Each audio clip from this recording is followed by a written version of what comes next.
Ladies and gentlemen, welcome back to another episode of what is now the Drug Prevention Power Hour podcast. Yes, that's new in my vocabulary now. I'm getting used to saying that instead of the Party Talk podcast, but the same great content where we're inspiring leaders in youth drug prevention. And today, I've got a great new friend. Her name is Greta.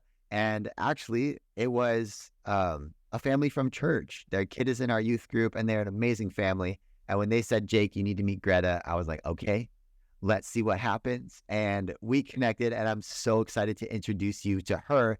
And Greta, I'm not going to tell them all about BlueFever, but we're going to do that together. So can you just give us a quick intro of you and what you're up to with BlueFever?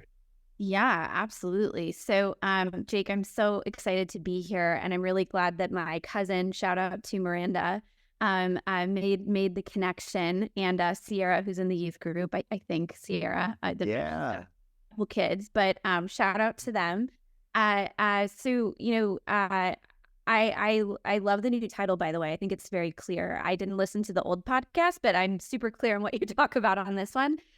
So my background, I've been an entrepreneur in the youth mental health and wellness space for over a decade now. And I've really focused my time on building awareness and tangible solutions at the intersection of mental health, well-being, media, and technology. And most of my time has been spent in the field. And I say in the field, yes, physically with adolescents, like at schools, in our physical lives, but also in the field digitally, because let's face it, kids have a digital life now as well as a physical life.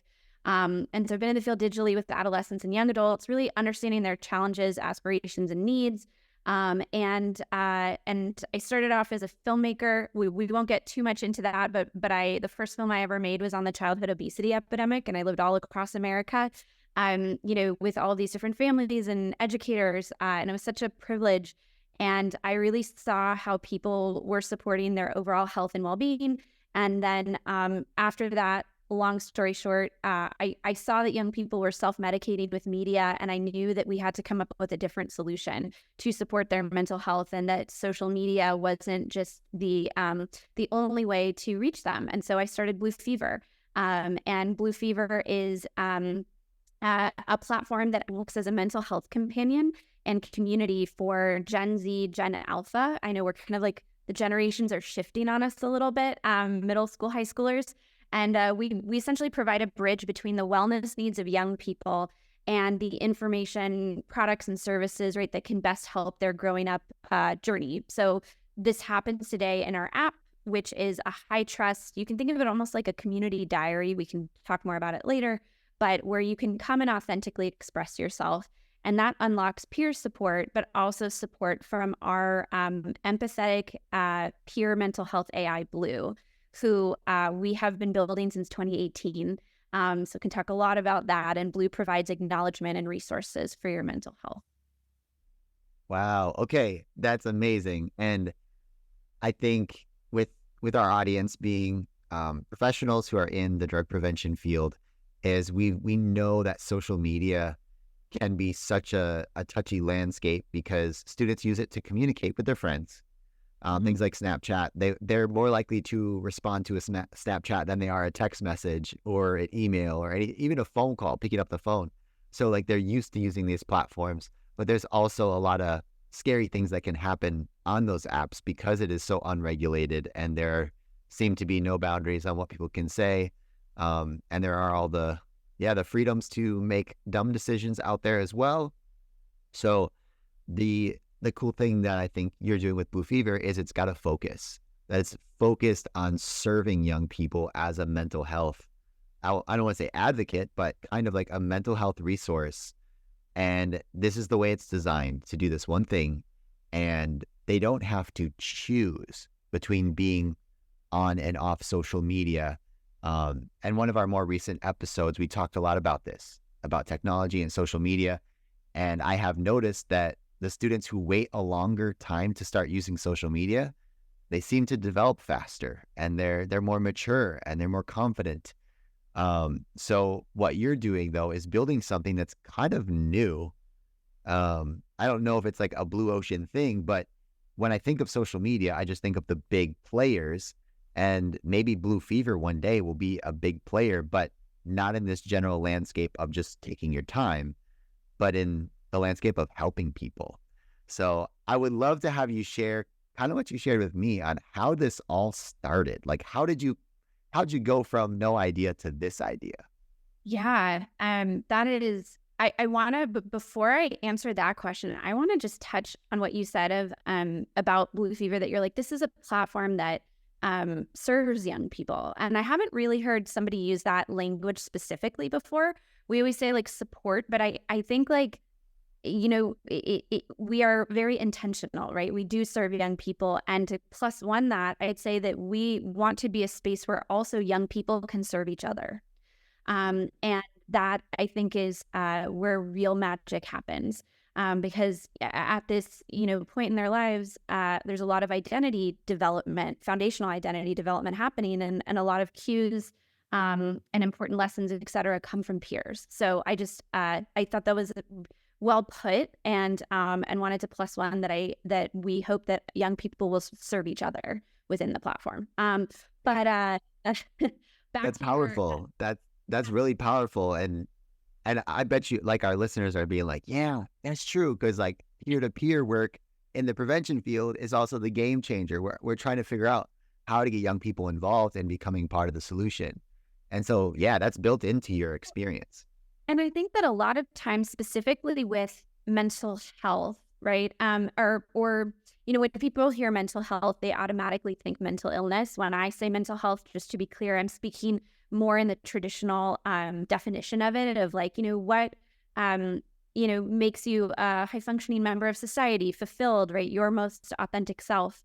Because 100% of us have mental health. And when I look at like young people today, a lot of times they're being told they're the problem, right? Oh, you have anxiety, or oh, you did this or that. And we really try to say, well, how can you be the solution, right? First, and it's sometimes easier to try to be the solution for someone else, right? To show up and support. But what we find is when young people show up and support, I mean, this is peer-to-peer definition. Obviously, we didn't build this, but we're utilizing it. They come to support others. They actually end up supporting themselves as well. And I think that's like you said, in the drug prevention space, peer pressure can be really good or really bad. And we want to make sure that we use that for good, right? And to make good decisions. So yes, we could go down a million things, but I'll answer your question. Yeah, let's talk about how you started. That'd be great. Yeah. So a little bit more about my background. I never, ever thought I'd be doing what I'm doing today. Yet when I sit here, I go, oh, that's like the most natural thing ever. I feel really fulfilled and in my purpose, and I'm super grateful for that. I started off really with a background as an artist and thought I would be doing performing arts. I was, for those educators listening, I was one of your nerdy theater kids. I'm sure you have many. I was one of those, and I was gonna, go become an actress. So I studied theater in college, and also broadcast journalism, because my parents were like, you might want to hedge your bets a little.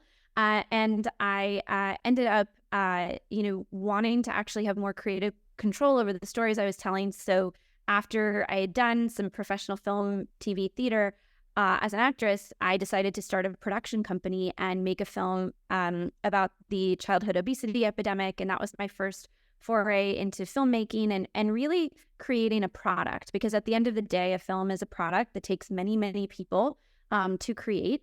And I lived all across America, from East LA to rural Mississippi, and developed this really unique point of view on who the American teen was and what they were going through. And we talked primarily to young people who were clinically obese. And the film, yes, focused on their physical health, but we also saw that physical health is related to mental health and social health and emotional health. And it really got my wheels spinning. So, I said earlier in my introduction that, I saw that young people were self-medicating with media. And I went, this is really interesting. I think this is the future. And so as I released the film, we were really lucky to get it in theaters and on Netflix and Amazon and Hulu. I had brought my first product to market as like a business venture. And then I also had this like idea in my head that I couldn't get out of, like, okay, what is how do I help people's well-being with media and technology? And I just saw it as like a triangle, right? Of media, tech, and well-being. And that tech was going to make media scalable for everybody. And we've seen that play out. And media was going to make technology relevant. It was going to make us want to go on our technology. And then it would impact our well-being, and for better or for worse. And we've seen that, I think, in both ways. But I think the worst stories get a lot of publicity. And so, we're focused a lot on those, but I'm here to tell you a better story today of how technology has helped young people, hopefully for the better. And so I will kind of skip over more films that I made, more kind of interest in telling stories that were more representative of different people, and finally kind of landed on this concept that I was going to curate media based on mood and emotion and deliver that to young women. At the time was the core focus. And it was young millennial women. I'm a millennial. And so it was like this, if we could just, almost self-medicate with media in the right way, how cool would that be? Very quickly, we found out that when we had like put up this really janky platform and like linked a bunch of YouTube videos, and we started text messaging people, and we were like, hey, are you feeling this way? Watch this piece of content. Or are you going through this situation? Watch this. And what we saw is that people started to text us back, and we did not anticipate that. We were like, whoa, what do we do? Like, do we answer them? Do we not answer them? Like, they're engaging with us. And so we said, okay, we'll text back. And, in a month, suddenly we had 10,000 people that we were texting. And then like a couple months later, it was 30,000 people. And it was, myself and my co-founder and a bunch of interns. And we were up till like 2 a.m. responding to people, and really got us a sense of like what people were going through and how alone they felt, and how they really wanted to connect. And they loved that we kind of engaged back and forth, but also like prescribed, if you will, this piece of media. And one of the things that came from that is this particular voice that we developed when we were texting back and forth. And this eventually became that we like couldn't scale. And so we decided to create a chatbot that would be available 24/7. And that's when Blue was born. And Blue is our empathetic near peer mental health AI. And Blue is really the inspiration for Blue was this magical big sister that I always wanted growing up. I don't know about anybody else, but I was just like, oh man, if I had that big sibling that I could like talk to and confide in, like I could just, I don't know, it would make my life a lot easier, because my parents didn't get me and some of my friends hadn't gone through certain things before. And instead of that magical big sister, I had an older brother who had epilepsy at the time and autism. And so he wasn't, he didn't show up in the way that I wanted him to when I was the teen, which I think is totally fair now as an adult, right? He showed up the best he could. But I always wanted that. And I think that when you want something for yourself, you often go out and become it for other people. And so I kind of started to fill those big sister shoes for other people, just personally, right? In my relationships. And then Blue, the voice of Blue just kind of came around, and it's like, yeah, who wouldn't want this near peer, like big sibling figure who was always there, never judgmental, and could really help guide you through these situations, life milestones, feelings that felt very big and large.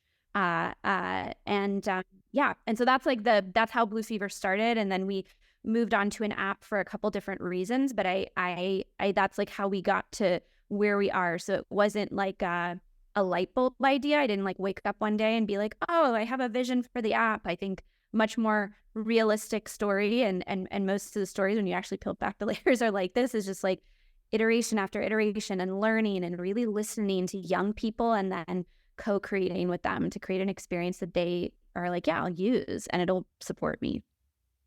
Wow, that's so fascinating, because when you think about the journey of building a product, is you started with one thing in mind, which was, oh, we're gonna start this platform and they can share how they're feeling, and then great, well, here's a piece of media that's probably really relevant for you. then realizing they didn't want the piece of media, they wanted to connect with someone. And then as you were connecting with them, you and your interns and your team, I'm like laughing, imagining this. Like you started this company and they're like, wait, what's happening? We didn't expect this. Now our job has completely shifted to something different. And the And demographic dropped. I meant to mention that the demographic dropped from millennial to Gen Z, right? And we were wow. like, oh, wait a minute. We have no clue who this end user is. Whoa. Okay. That's so crazy. So everything shifted. Your audience shifted and the mode of what you expected to like be communicating with them has shifted. Yeah, like we thought we were building. I giggle at it now because it's just such a hard business model to do that. But we thought we were building a subscription video on demand like media company. We thought we were building like Netflix for millennial women, and we ended up building like this mental health app that like has this big sibling personality. And I think that at the time people weren't talking about mental health like they are now.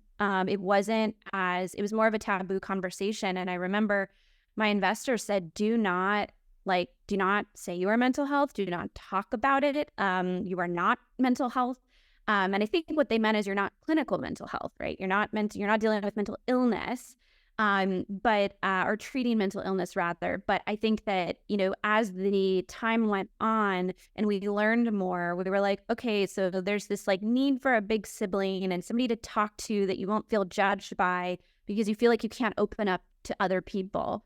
And then mental health, everybody's like, oh, we should pay attention to this. And it's hard and complex for anybody, but especially young people. Like they're growing up in a different world than us, and a world, like I mentioned, where they have that physical and digital life. And I think there's, we learned pretty quickly that there was like 4 pillars to delivering holistic mental health support. And I'm just gonna, actually, it's I think perfect time to share my screen if that's okay with you.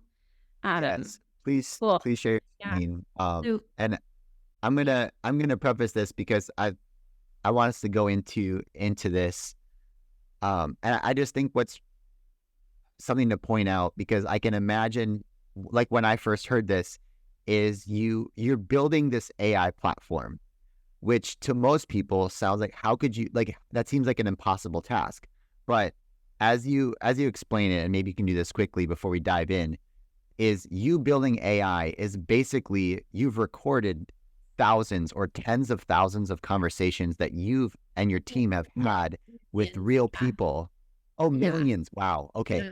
So and what's really cool is that this chatbot has learned basically how to duplicate what you've done, and it can do it for millions of more people because the barrier of communication isn't there. The scalability is not an issue now because the computer can do it based on what it's learned from an actual human like yourself and your team and the rules that you have set up, right? Yeah. So there's 2 parts. So yes, I think this is a great place for us to dive in. And I'm if we have time or interest, we can walk through the product itself. But I think that, what we built was initially, like you said, it was humans texting other humans, right? And really listening and doing that peer support, like unofficially. Like we never said, hey, we're a peer-to-peer company, but we were giving, I guess, near peer support, because I would never call myself a 16-year-old when I was in my 20s, right? But like it was near peer support. And we then decided to move to an app because we saw that there were 4 things that I have on the screen now that young people really needed to have this holistic mental health experience, like a holistic, like positive mental health experience. And the way that and the first one is safety by design. And so when you think about our text message product, we were, it was you and it was either a vetted human or it was you and Blue. So pretty safe, right? Like you're not going to run into nefarious characters or, information that is, maybe not appropriate, because everything was really controlled. And so we knew that if people were in this safe space, like 1, safety is good for people, but 2, it allowed them to express themselves. Because the biggest barrier to getting young people to engage a lot of times, they don't have that trust, right? They don't feel safe. And then if they felt safe enough, we heard repeatedly over text message, like, hey, can I text with like Blue, me, and my sister, or Blue, me, and my best friend, or like, hey, can I connect with other people? And we were like, oh, okay, so we need to create a community component. And so that was missing in text message. And then, positive guidance, what we saw is that like young people specifically wanted a more reciprocal relationship between themselves and their technology. And what that means, right now I don't think we see great reciprocity on social media because the algorithms decide everything and really kind of take your time. And sometimes you get something good back, but it's really out of your control. And what we found here, it was like really like we designed Blue with this like give and take. So with our app, when we expanded it, and I'm coming back to your AI like questions and comments, is that we designed a community space within the app where Blue would interact, but we also then designed a chat so that you could still chat with Blue, you could still engage, and that chat experience was based off of all of the millions of conversations and insights and learnings, right? And so was the community experience, but it was all intentionally designed over time, intentionally designed so that it focused on trust, and it focused on for things like belonging and self-esteem and purpose, right? Like really like intangible things. And I'll close by saying like we really see these are 4 pillars. They're like 4 legs of a table. And for any table to have a stable foundation, like you need all 4 legs. I mean, I guess there could be 3-legged tables, but we'll not don't on that. But these pillars, right? Like it's a conundrum to provide and create, safety. That's something really intangible and a hard thing to inspire the feeling of. But in order to create, trust, there's lots of ways of going about doing it, and this is just how we chose to, we've chosen very specific ways to go about that, which I can talk more about. But really, I like to present these as these are 4 legs to a table, and we are like a low acuity solution for young people, but also this addendum to therapy if somebody is in treatment, for kind of before, during, and after that treatment. Yeah. And I want to, because I love the 4 pillars that you have. I'm just going to read them. If you're on our YouTube channel, you can take a look if you're listening in your car. So safety by design, it's a safe space where you are anonymous, the community is supportive, and the platform moderates toxicity so you don't have to worry about. I love the thought under self-expression too, that instead of performing for others, you can share your inner thoughts without judgment and feel better. Under social support, social is not a product, it's a feature for Gen Z, so you can be part of a relatable community that supports you through the ups and downs. And then the guidance, I love how you talked about, like, we want that reciprocal relationship. We just don't want to dump our stuff into technology, but that the AI guides supportive recommendations for your growing up journey. And I remember you telling me this on our last call, because I had asked you, like, well, I mean, what happens if there's something that's beyond your abilities and what you've talked about, or your training and just pure support? And you were just very clear about, yes, there's an ending point where we need to recommend other services. And by no means is this a replacement for real human interaction, because when you think about it, is we're building this it looks like you're building a middle space where young people are comfortable going to their phones. And if we leave it up to the internet and AI to solve their problems without creating something different, then they're going to get crazy, terrible guidance. Even just, I was in a conference with the Drug-Free Foundations of America, and they were talking about how different AI tools were promoting vaping products as a good way to deal with stress, when we know studies show that it increases your stress and anxiety, and it's terrible for the young mind and for mental health. But that there was, I mean, obviously something else behind the algorithm that was pushing that stuff. So to me, the idea of having a safe space that's focused on mental health sounds pretty cool. Yeah. I mean, AI is not perfect. Our AI is not perfect either, but we've really put in some guardrails to say, like, hey, these are topics you won't talk about, like Blue will not talk about. And if somebody is in a crisis situation, especially a mental health crisis situation, where there's self-harm or suicide involved, they are routed to the appropriate resource and encouraged to share. I think that, our AI is only as good as our training data. So I look at AI as almost this mirror. It's like a mirror of society, because a lot of these large language models so if people are familiar with like ChatGPT, it's kind of AI chatbot a lot of people have heard of. That large language model was built ingesting like so much information off the internet, right? And it's learning from all of that information. So if we're putting in information that says, hey, like vape and, it'll make you feel better, I'm sure that was said somewhere on the internet, right? Like then it might spit it back out. And so we try to be really careful about what data we are training our algorithm on, and have built up a large corpus of this multidimensional data to make sure that that it's doing, that it's achieving the goal we want it to. And I think that for people who are suspicious of AI, rightfully so. But I will also say that like when dealing with an adolescent audience base, I think a lot of people take for granted, like if I can reach a kid, right, at school, for example, like, and if I can just ask these questions, like I can just alleviate their pain. But in a lot of these contexts, kids might not trust adults with their problems or even know how to synthesize their problems to communicate it, right? And that is a barrier. And so a lot of like what we offer is a risk-free first space to get it out, right? So maybe you're really struggling and you don't know how to talk to your parent about how you're struggling in school, but you share it on BlueFever, you get some positive support, people encourage you, right? Like, hey, you should actually share with your parent or a trusted adult. That can be the first step, right, in a journey.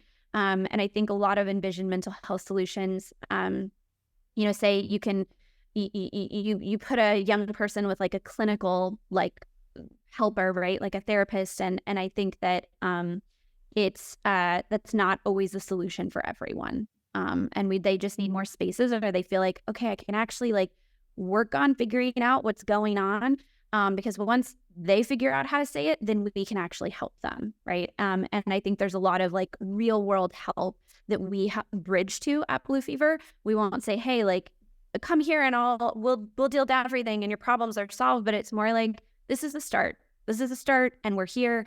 And we're here in ways that maybe other people can't be, but also don't forget about your, as the kids say, like IRL community. Like they really matter too. Is that in real life? Yeah, in real life. Okay. Yeah. As you're in Awesome. in real life community, and we've been also working on more features within the product to bridge to the caretakers, right, of young people. So how do we work better with schools and teachers? How do we work better with parents? Because we really have that trust. We take that trust very seriously, and we don't want to hurt it. But we also know that like it takes a village when helping a kid, and just talking to a peer might not always be the solution, or just talking to Blue might not always be the solution. Okay. Yeah. Well, I'm excited to just learn more about BlueFever, and I've gotten this introduction from you, which sounds really cool. So I'm excited to dive in. And if anyone else listening wants to know more and wants to get connected with you, how can they do that? And please share if there's any way too that can they work with you? Can they use BlueFever and share it with their students and check it out? So anything you want to share with them. Yeah, thanks, Jake. I appreciate it. So right now we are actually working on doing a couple different pilot programs with schools and nonprofits. So we have 3 slots left. If you are interested, we are essentially rolling out the app to young people at your school or your organization, and then working on doing some kind of high level data reporting and efficacy reporting with the adults, again, while maintaining trust, and proving out, how supportive this tool can be within that environment. So if anybody is interested in bringing BlueFever to their school or organization, you can email me. And I'll just give my email out directly. It's Greta, Greta, at BlueFever, BlueFever, just spelled normally, like when you're hot, you get a fever, .com. So Greta at BlueFever.com. And, I'd love to hear from you. We're really excited. We're on we've been named Apple's app of the day. So we're on iOS, but we're expanding to Android soon. And hoping to launch with a couple of different diverse partners. So excited to learn more from you and hopefully partner if there's anybody out there that's interested. That's fantastic. Thanks for sharing that opportunity on here. Maybe some of us can take advantage of it. So if you're listening, Greta at BlueFever.com, reach out to her, ask some questions. And I know a lot of y'all, you're either involved in a school, or if you're in a coalition, you have school districts that you're interested in. So definitely check that out if it sounds really cool to you.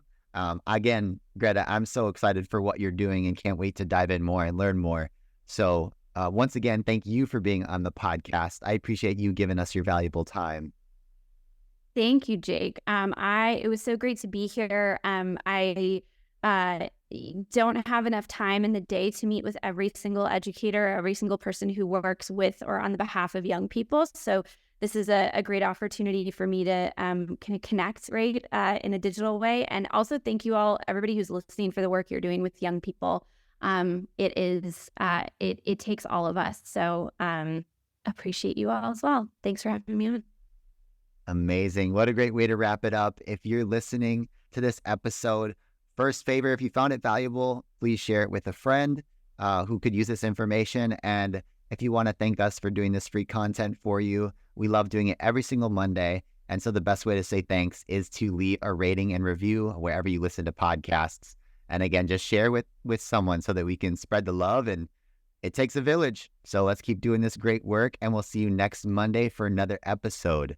Talk to you later.